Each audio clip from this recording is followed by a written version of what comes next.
Olá pessoal, este é o primeiro vídeo do primeiro capítulo do nosso curso de Eletrônica Analógica. Este capítulo trata de uma introdução à eletrônica, abordando temas que serão importantes para todo o resto do nosso curso.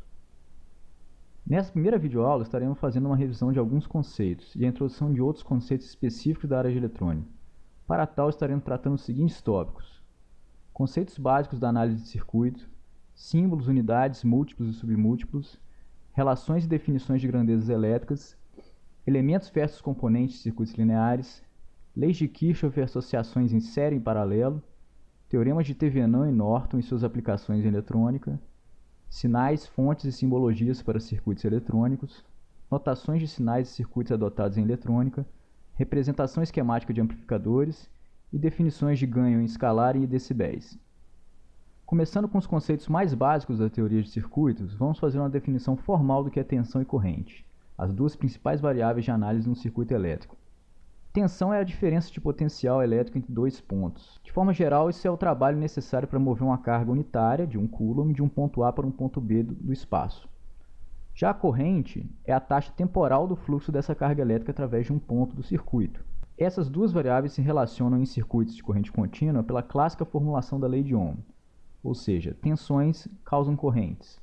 A unidade empregada para a tensão é o volt, ou seja, 1 joule por coulomb, dado que é o trabalho necessário para mover uma carga unitária, enquanto que a unidade de corrente é o ampere, que é 1 coulomb por segundo, dado que é uma taxa temporal de fluxo de carga. Uma analogia bastante comum para entender o conceito de corrente, tensão e a relação entre ambas dada pela lei de Ohm é a analogia hidráulica, que traça o paralelo entre circuitos elétricos e um sistema hidráulico, como bombas, tubulações, entre outras coisas. Vemos que a pressão é equivalente à tensão elétrica, já que representa a energia potencial do fluido. Já a corrente é equivalente à vazão desse fluido. Quaisquer restrições na própria tubulação que conduz o fluido produzem um resultado similar à resistência elétrica num circuito. Como sabemos, a pressão sobre o fluido força com que ele flua pela tubulação. De forma análoga, a lei de Ohm estabelece que tensões, diferenças de potencial, causam correntes, fluxos de carga. É interessante notar que não existe tensão absoluta em nenhum ponto do circuito, da mesma forma como não existe pressão absoluta sobre nenhum ponto do fluido. As tensões e as pressões são sempre medidas e avaliadas entre dois pontos quaisquer do circuito, ou adota-se uma referência, de pressão ou de tensão, e medem-se todas elas a partir daquele ponto. No caso de fluidos, essa pressão de referência, a pressão igual a zero, geralmente é a pressão atmosférica. Em circuitos elétricos é a tensão no ponto que adotaremos como terra do circuito. Aqui vai um resumo e as ordens de grandeza típicas das unidades do sistema internacional que adotamos para as variáveis e elementos de circuito, especialmente as ordens de grandezas típicas na eletrônica, só para se ter uma noção real de escala.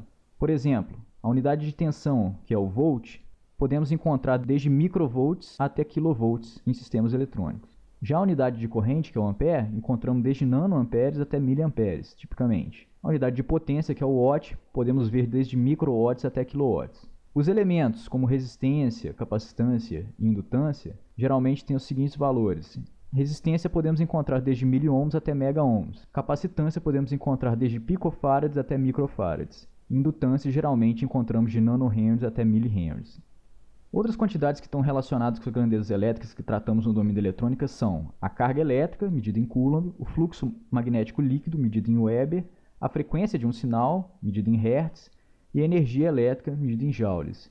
Algumas ordens de grandezas também estão indicadas aqui, por exemplo, o coulomb, encontramos desde alguns picocoulombs até milicoulombs, já que o coulomb é uma unidade de carga muito grande. O Weber, de forma similar, desde nanoebers até miliwebers. A frequência encontramos desde kHz, tipicamente em eletrônica, até alguns terahertz em aplicações de radiofrequência. A unidade de energia é o joule, e encontramos desde milijoules até megajoules, dependendo da escala do problema. Todas essas grandezas elétricas estão relacionadas por definições que se encontram resumidas da seguinte forma. Temos as unidades que definem corrente, tensão e potência como grandezas, e temos as unidades que definem os três elementos básicos de circuitos lineares: resistência, capacitância e indutância. As grandezas são aquelas que podemos medir utilizando equipamentos como amperímetros e voltímetros. Os elementos são aquelas abstrações matemáticas que modelam o comportamento de sistemas físicos no mundo real, como resistores, capacitores e indutores, além de outros equipamentos e máquinas elétricas. Devemos nos atentar que a teoria de circuitos lineares trata de abstrações para modelar matematicamente elementos reais. Por exemplo, isso são resistores da mais variada gama, tamanho, potência, tecnologia ou construção. Eles são modelados predominantemente pelo fenômeno da resistência elétrica, que simbolizamos dessa forma já conhecida. Da mesma forma, capacitores são modelados como capacitâncias, e aqui vemos de novo uma variada gama de capacitores nos seus mais variados formatos, tamanhos, tensões e aplicações. Por fim, indutores são modelados como indutâncias, mesmo sabendo que não se comportam puramente como tal. Esta separação entre os elementos que modelamos em teoria de circuito e o comportamento real de componentes reais deve ficar clara para sabermos quando o modelo é suficiente ou não. Em teoria de circuitos, no fim das contas, tudo que temos são somente um conjunto de duas leis formuladas na forma de duas equações, as leis de Kirchhoff. Elas expressam nada mais do que os princípios do eletromagnetismo quando aplicados a sistemas conservativos. São, portanto, duas leis de conservação, uma de energia e outra de carga elétrica. A lei de Kirchhoff de tensão dita que qualquer caminho que percorramos num circuito desse tipo aqui, por exemplo, irá ter suas energias potenciais conservadas, ou seja, a tensão líquida somada nesse caminho, conservando-se o sinal, é zero. Já a lei de Kirchhoff de corrente dita que, uma vez que não se pode criar ou destruir carga elétrica, essa tem que fluir de um lugar para o outro. Temos que todo somatório das correntes que entram num nó no circuito tem que sair deste nó, ou seja, o somatório líquido das correntes num nó é também zero. Essas são as leis mais básicas de circuitos. Veremos que todas as demais ferramentas que empregamos na análise de circuitos são, em último caso, uma aplicação dessas duas leis, geralmente junto à lei de Ohm e as definições matemáticas dos elementos lineares de circuitos. Por exemplo, a definição de conexão paralela entre dois elementos no circuito é uma consequência da lei de Kirchhoff de tensão. Vejamos, se o somatório das tensões nessa malha tem que ser zero, então a tensão em ambos os elementos tem que ser a mesma. Por definição, dois elementos em paralelo estão submetidos à mesma diferença de potencial nos seus terminais. Já a definição de associação em série de dois elementos num circuito é uma consequência da lei de Kirchhoff de correntes, uma vez que a corrente que entra neste nó tem que sair também deste nó, para que o somatório que entra e sai seja nulo. Por definição, dois elementos em série são aqueles que são percorridos pela mesma corrente elétrica. Vejamos a aplicação destas leis para resistências em série e paralelo. É possível demonstrar que, se duas resistências são percorridas pela mesma corrente, a diferença de potencial produzida através das duas é a soma das diferenças de potencial produzidas em cada uma delas, portanto, se comporta como uma única resistência de valor R1 mais R2. Analogamente, é possível mostrar, usando a lei de Kirchhoff de tensão e a lei de Ohm e a lei de Kirchhoff de corrente, que se duas resistências estão submetidas à mesma diferença de potencial, então a corrente que entra neste nó é a soma das duas correntes que cada uma delas. Portanto, se comportam como se fosse uma resistência equivalente de valor R1 R2 sobre R1 mais R2. A generalização destas fórmulas é dada da seguinte forma. A resistência série de n resistências associadas em série é o somatório das resistências, e a resistência equivalente paralelo de n resistências associadas em paralelo é o inverso do somatório do inverso das resistências. É interessante notar que, da mesma forma como a associação em série de várias resistências sempre vai resultar numa resistência maior do que as resistências individuais, a associação em paralelo de várias resistências sempre vai resultar numa resistência equivalente menor do que as resistências individuais. Teoremas importantes que derivam também das leis de Kirchhoff são os de Thevenin e Norton. Eles dizem basicamente a mesma coisa, só que em duas representações diferentes de circuitos equivalentes. Isso é chamado de transformação de fonte. O teorema de Thevenin dita que uma rede linear vista entre dois pontos quaisquer pode ser reduzida a uma fonte de tensão e uma resistência séria equivalente, sem perda naquilo que um agente externo ao circuito veria do lado de fora. Isto é equivalente a dizer que, se eu conectar um amperímetro entre esses dois pontos e medir uma corrente I curto-circuito, e depois conectar um voltímetro e medir uma tensão V circuito aberto, é fácil deduzir que a mínima representação para o circuito seria de uma fonte de tensão V circuito aberto em série com uma resistência de valor que dê I curto-circuito no amperímetro, ou seja, a razão da tensão medida em circuito aberto com a corrente medida em curto-circuito. O mesmo se aplica caso queiramos representar na forma de uma fonte de corrente. Esse é o caso da representação de Norton, no qual, se fizermos o mesmo experimento anterior e encontrarmos os mesmos valores, seria indistinguível a representação por uma fonte de tensão mais resistência série de uma fonte de corrente mais resistência paralela. Em ambos os casos, o resultado das medições seria o mesmo, sendo, portanto, as duas representações equivalentes. Outra aplicação muito útil dessas leis é num circuito que aparece com uma grande frequência em circuitos eletrônicos, o divisor de tensão. Aqui apresentamos um divisor puramente resistivo como exemplo. É possível demonstrar, usando as leis de Kirchhoff e de Ohm, que a tensão sobre o resistor R2, que aqui estamos chamando de tensão de saída do divisor, VO, é uma fração igual a R2 sobre R1 mais R2 da mesma tensão de entrada VI. Estes circuitos são extremamente comuns e úteis em eletrônica. Podemos dar também uma aplicação bastante usual dos teoremas de Thevenin e Norton para representar este mesmo divisor de tensão. Vejamos, Se queremos modelar o comportamento do divisor quando submetido a uma conexão de uma carga resistiva, aqui representada por RO, é mais útil reduzir o circuito a um desses dois equivalentes. Desta forma, o número de malhas a serem resolvidas é reduzido a somente uma. O equivalente de TVNAND do divisor é tal que a tensão de TVNAND é a tensão de circuito aberto, ou seja, quando removemos o RO do circuito, o que nos retorna para a equação clássica do divisor de tensão, enquanto que a resistência equivalente é o resultado da associação em paralelo de R1 e R2, já que, se calarmos a fonte VI para análise, veremos que essas duas resistências aparecerão em paralelo vistas da porta VO do circuito. Tendo revisto os conceitos de circuitos, podemos começar a aplicá-los em problemas reais de eletrônica. Por exemplo, qualquer fonte arbitrária de sinal, para fins de análise, poderá ser representada por um dos dois equivalentes, de TVNAND ou de Norton. Neste caso, o significado físico da resistência equivalente nesses modelos tem a ver com a impedância do sinal, que é como se fosse uma medida da capacidade que o sinal tem de injetar potência no circuito. Num sinal de tensão, é ideal que a resistência série seja tão pequena quanto possível, de forma a não limitar a corrente que o sinal pode fornecer. Num sinal de corrente, o ideal é que a resistência paralela seja tão grande quanto possível, de forma a não limitar a tensão que o sinal pode fornecer.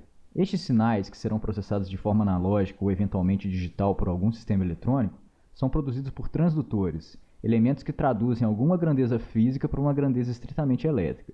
Por exemplo, microfone transduzem pressão sonora para tensão. Sensores de temperatura transduzem mudanças de temperatura em mudanças de resistência ou potencial elétrico. Resistores dependentes de luz, ou LDRs, variam a sua resistência elétrica conforme a incidência de luz na sua janela. Captadores de guitarra ou instrumentos de corda em geral transformam a vibração de cordas em variações de campo magnético que, por sua vez, produzem oscilações de tensão. Fotodiodo transforma a luz diretamente em corrente elétrica.